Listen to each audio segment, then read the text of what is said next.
welcome back for the third and final installment in this series on what to look for when viewing investment properties. In the first video, I talked to you about some of the things you want to look for in the neighborhood as well as in the property itself to make sure it ticks the important boxes. The second tip talked about going through the house and doing a very, very thorough assessment of all of the big and small work, both the cosmetic and the structural, that you think is going to be necessary. And then third and final tip in this series is for you to go back and view the property again with an expert. Now, that expert might be the contractor that you want to work with, the expert might be a structural surveyor, the expert might be a roofing expert or a drainage expert, any number of tradespeople who can help you more definitively answer the questions as to what are the structural issues with the property, if there are any, and what are just more cosmetic issues. And the reason this is such a key step in the process of viewing a potential investment is because only when you go back with an expert can you get a real idea of not just the scope of the works, but then also the cost of the works.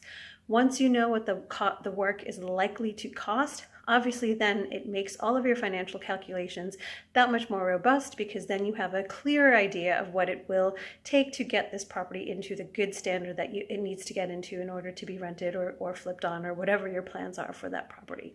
So go back with an expert, whoever that is. Make sure they help you answer any of the big question marks in your mind about the condition of the property and what the costs are going to be to get it into a good standard, and then feed those numbers into your calculations to help you decide whether this is a go or no-go property.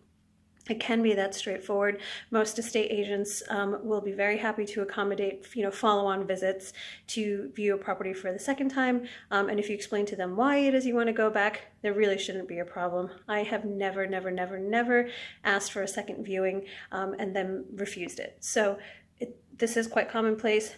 Ask the question, tell them why you want to go back. You want to get an understanding of the costings. You want to go back with a builder, a contractor, a flooring specialist, a timber specialist, whatever it is. And then go back and do a second viewing so you have a much clearer idea of the costs.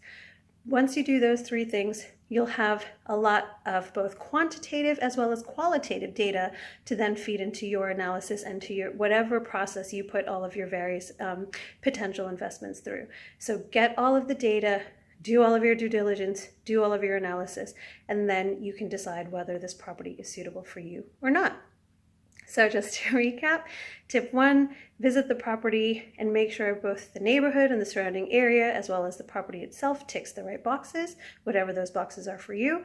2, go and do a thorough assessment of what works are required. And then 3, go back with an expert who will help you not just understand what works are required and how much effort and time it will take, but also give you a good understanding of the costs. And then feed all of that data, the qualitative and the quantitative, into your analysis, into whatever your decision-making process is, in order for you to decide whether this works for you or not. I hope that was helpful. Come back next time for some more great tips on property, on entrepreneurship, on business and success, and also subscribe to our channel using the red button that says subscribe below. Thanks again. I'll talk to you soon. Bye.